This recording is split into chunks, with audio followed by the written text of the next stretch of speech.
Binilang kasi ate ng favorite niya eh. Pa-birthday ko sa kanya kasi favorite niya tumatagal na siya hindi nakakakain nito. Kaso mahal din pala no. 85 pero laki tsaka mabigat. 85 pesos. Let's go. So, paano ba ito gawin?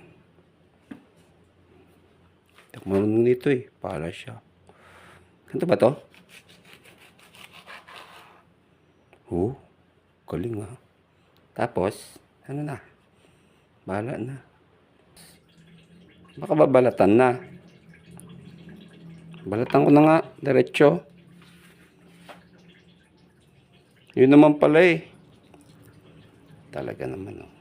Okay na yan. Ready to go. Ganda ng kulay. Ayan na. Oh, diba? Dragon fruit! Mahal?